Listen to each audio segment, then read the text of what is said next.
tamutu qabla an tamutu. Matikanlah dirimu sebelum ajalmu sampai. Matikan diri sebelum usia umur ini selesai. Matikan diri sebelum Israel itu datang kepada diri kita. Kalau diri kita telah fana, diri kita telah hapus, diri kita telah mati, maka pada saat telah hapus dan fana serta matinya diri kita, pada saat itu pula lah kita mengingat dan menyaksikan Allah itu. Tapi selagi diri kita ini belum hapus, selagi diri kita ini belum fana dan belum mati, maka selama itu pula lah kita tidak akan pernah bisa mengingat dan menyaksikan Allah pada segala yang wujud ini. Jadi untuk lebih jelasnya Bapak Ibu, kita coba untuk memahaminya dengan media ini. Baik Bapak Ibu yang dimuliakan Allah, cara untuk mengingat dan menyaksikan Allah itu dengan jalan fana. Jadi cara untuk ingat dan menyaksikan Allah pada setiap aktivitas pekerjaan yang kita lakukan sehari-hari, baik dalam keadaan berdiri, dalam keadaan duduk, dalam keadaan berbaring, bagaimana kita bisa ingat dan menyaksikan Allah. Karena Allah itu wujud yang nyata pada sekalian alam ini. Bahwa tidak ada yang nyata, tidak ada yang wujud, melainkan hanya Allah semata-mata. Maka proses untuk ingat dan menyaksikan akan diri Allah yang nyata dan maha wujud itu, bagi diri insan itu hendaklah kita memfanakan akan diri. Karena ini yang Allah maksudkan kepada diri kita ini Bapak Ibu. Kata Allah ya di dalam firman-Nya, kita bermain-main dalil dulu Bapak Ibu.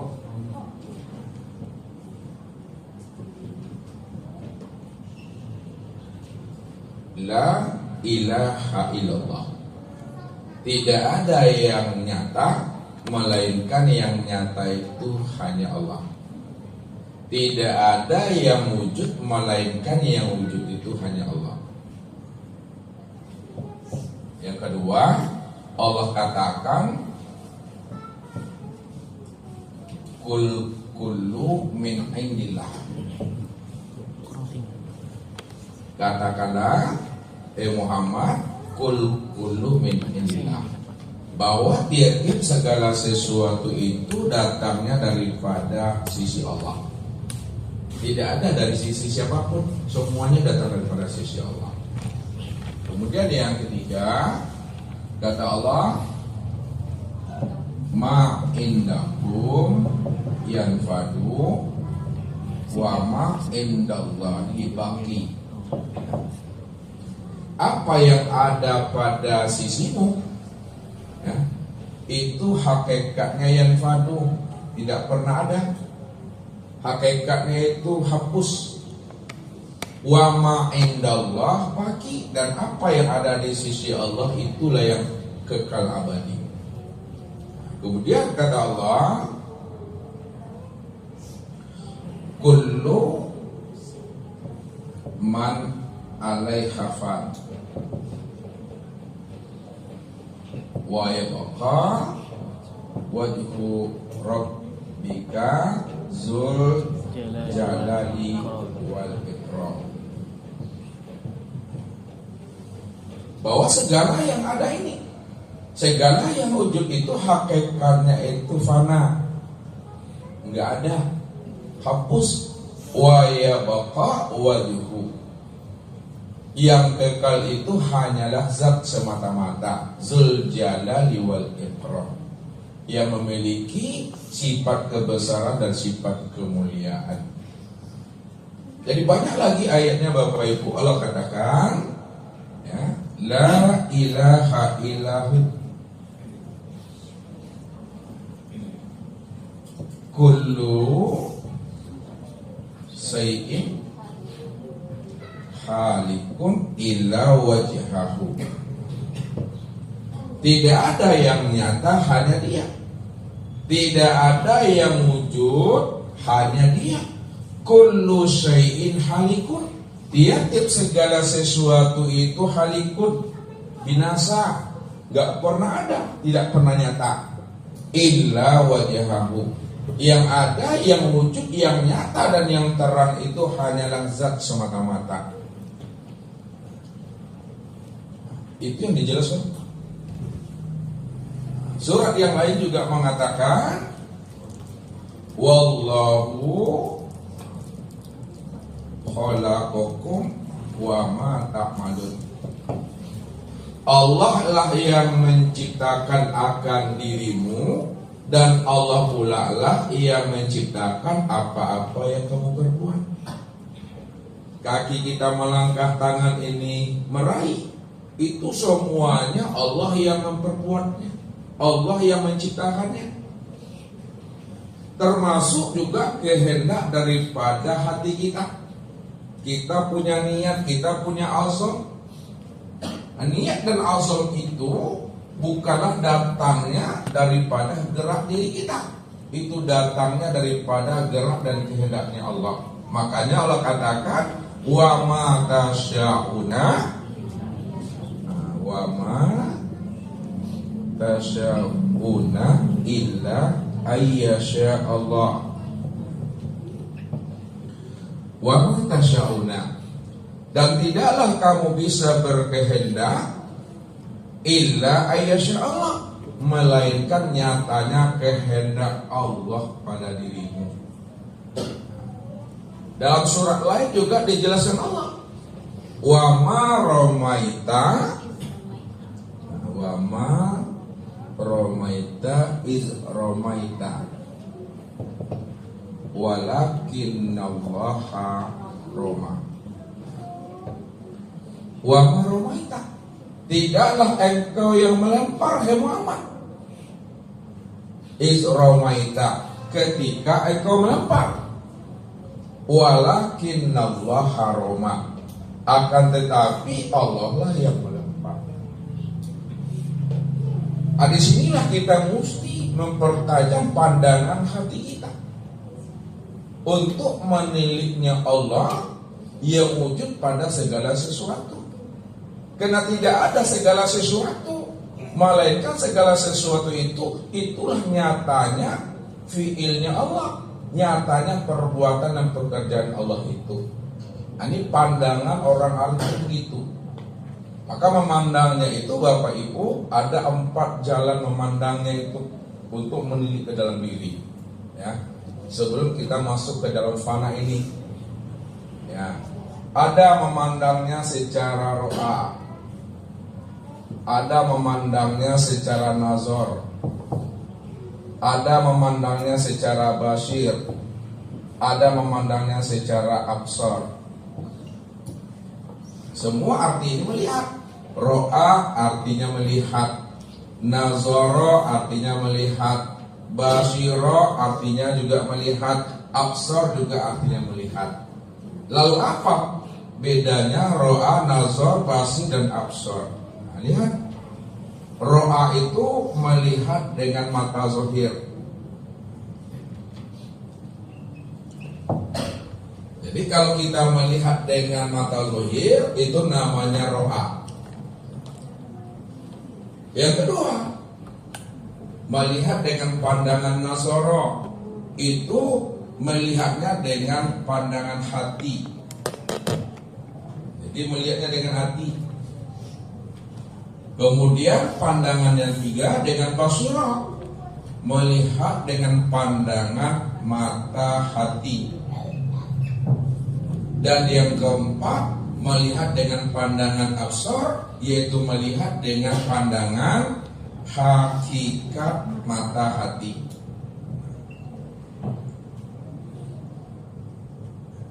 Kalau kita sudah bisa melihat dengan hakikat pandangan mata hati, maka yang tertilik, yang berbuat pada diri ini, di luar diri ini, sebesar zarah tidak ada perbuatan makhluk dan hamba. Kalau ada terpandang bagi diri Bapak Ibu sebesar zarah, ada perbuatan kita, ada perbuatan hamba dan makhluk di sana, itulah yang disebut namanya syirik. wujuduka zanbun. Adanya dirimu yang merasa, dirimu yang berbuat, yang bergerak, yang memandang dan mendengar, itu adalah syirik, itu adalah dosa. Itu disebut namanya najis batin.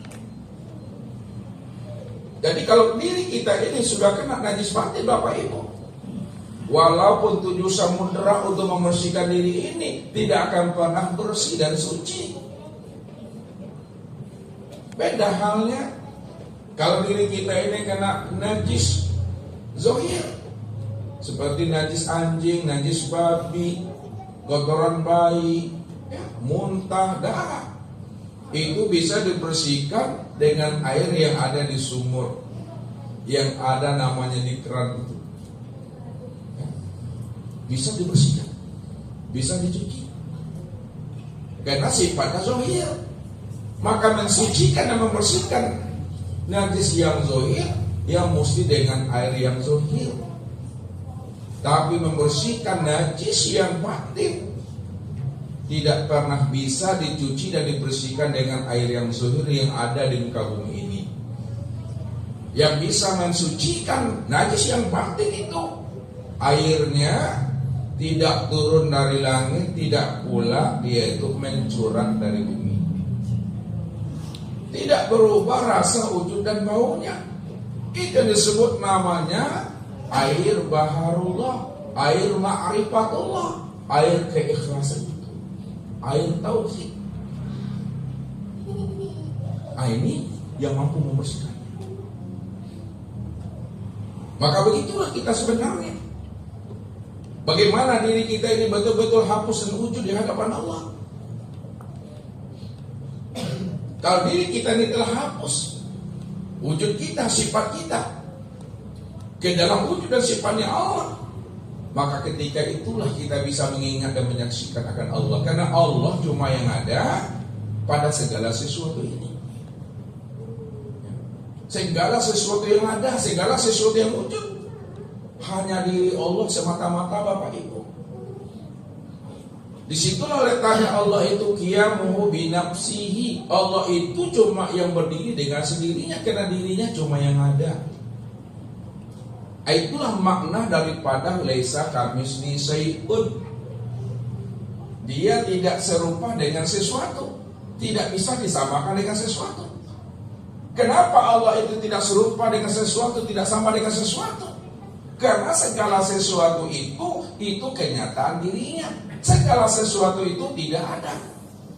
Kalaulah segala sesuatu itu tidak ada, maka tidak bisa kita menyandingkan, menyamakan diri Allah itu dengan yang tidak ada. Kalau kita menyandingkan Allah dengan sesuatu, sedangkan sesuatu itu adalah wujud dirinya. Dirinya cuma yang ada, Bapak Ibu. Dirinya cuma yang wujud. Kalau diri Allah cuma yang wujud, yang ada, maka kita tidak bisa menyandingkan diri Allah itu dengan sesuatu yang lain. Karena sesuatu yang lain itu tidak ada. Sesuatu yang lain itu hapus, tiada. Yang ada hanya Allah semata-mata. Disitulah tidak ada pembandingnya. Inilah letaknya tauhid itu yang sebenarnya. Jadi tauhid itu hanya memandang akan wujud keesaan Allah secara mutlak. Tidak ada lagi terpandang wujud yang lain, melainkan hanya wujud Allah semata-mata. Jadi kalau tidak ada wujud yang lain, hanya Dia semata-mata, maka tidak mungkin kita akan menyamakan Allah dengan yang lain, karena yang lain itu nggak ada. Yang lain selain diri pada dirinya itu kosong. Tak mungkin kita menyandingkan diri Allah itu kepada sesuatu yang kosong, yang tidak ada. Kalaupun disandingkan Allah dengan sesuatu, bukankah segala sesuatu itu juga adalah nyata dirinya? Kan ini Allah katakan, kullu syai'in halikun illa wajhahu. Surah Al-Qasas ayat 88. La ilaha illa huwa. Tidak ada yang nyata, tidak ada yang wujud, tidak ada yang terang dan jelas illa huwa, melainkan yang nyata, yang wujud, yang terang, yang jelas itu hanya Dia. Kullu syai'in halikun. Segala sesuatu itu halik, tidak ada. Kalaulah segala sesuatu itu halik, tidak ada, tidak mungkin kita akan menyandingkan diri Allah kepada sesuatu yang tidak ada. Illa wajhahu, yang ada, yang wujud, yang nyata hanya dirinya semata-mata, Bapak Ibu. Ini dasarnya. Dalam surah Ar-Rahman juga dikatakan Allah, kullu man 'alaiha fan, segala yang ada dalam pandangan zahir, semuanya itu bersifat fana, enggak ada. Yang bakok, yang kekal hanyalah zat semata-mata. Inilah kita selalu menafikan, ya, dan mengisbatkan kalimat tauhid itu di dalam hati kita. La ilaha illallah. La ilaha ini nafi namanya Bapak Ibu. Illallah itu isbatkan. Tidak ada yang wujud, tidak ada yang nyata, melainkan yang wujud dan yang nyata itu hanya Allah. Kalau Allah cuma yang wujud, kalau Allah cuma yang nyata, maka segala yang wujud pada sekalian alam, pada diri kita dan di luar diri kita, itu tiada lain nyatanya wujud Allah semata-mata.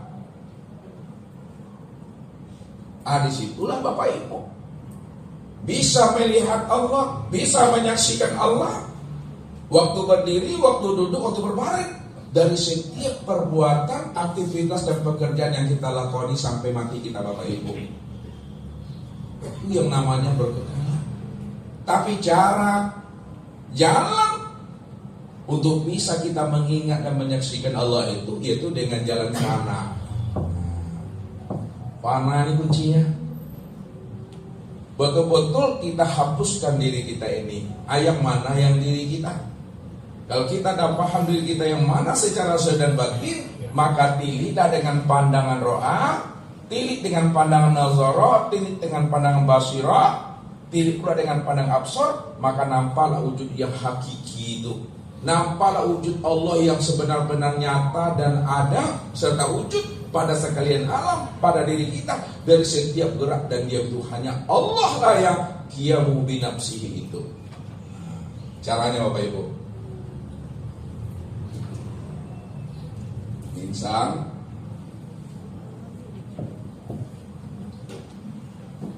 ini punya tubuh, insan ini punya hati, insan ini punya ruh, insan ini punya sir. Kita lihat mandangnya. Ini memandangnya dengan ro'a, dengan nazara, dengan basira dan absar. Kita tilik ke dalam. Secara pandangan ro'a, pandangan zuhir, maka kelihatan tubuh ini yang bergerak, tubuh ini yang berbuat, ya. Apapun yang kita lakoni setiap hari, pekerjaan kita, aktivitas kita, profesi kita, maka yang terlihat secara pandangan mata zuhir itu hanyalah perbuatan tubuh. Kalau yang terlihat adalah perbuatan tubuh, tidak terpandang perbuatan dan fiilnya Allah, itu syirik. Syirik itu yang dikatakan pandangan yang tidak beribadah, pandangan yang berdosa, adalah pandangan yang tidak mampu memandang fiil dan perbuatan Allah pada perbuatan tubuhnya ini. Ini yang dikatakan Rasul. Man nazara ila syai'in ma lam yarallaha bihi fa huwa batil. Barang siapa yang bisa memandang kepada sesuatu, baik pada dirinya, waktu memandang, waktu mendengar, waktu berkata, lalu dia tidak mampu memandang Allah pada dirinya yang berbuat, itulah pandangan yang berdosa. Itulah pandangan yang tidak berfaedah, itulah pandangan yang tidak bernilai pahala. Maka perbuatan tubuh ini yang kita fanakan, kita hancurkan, kita hapuskan dalam pandangan hati kita. Zahirnya memang nampak tubuh yang berbuat, Tapi pandang dengan pandangan nazar, ya, yang berbuat itu tidak lain adalah perbuatan hati. Jadi fanakalah perbuatan tubuh pada hati, maka nyatalah perbuatan hati yang berbuat. Hanya dikatakan oleh orang-orang tua kita bahwa yang zahir menunjukkan yang batin, yang zahir menunjukkan yang batin. Apa yang diperbuat oleh tubuh itu sebenarnya adalah nyatanya perbuatan hati. Itu fana. Setelah nampak dan nyata perbuatan hati yang berbuat pada perbuatan tubuh, jangan tertahan pada pandangan hati. Jangan hanya tertahan pada pandangan nazar. Tilik lagi ke dalam. Fanakanlah hati itu pada ruh, maka nyatalah perbuatan ruh itu yang berbuat. Nyatalah ruh itu yang berbuat pada hati. Jadi bukan hati yang berbuat Bapak Ibu, yang berbuat itu nyatanya perbuatan ruh. Kalau tidak ada haru, mana hati berkaitan.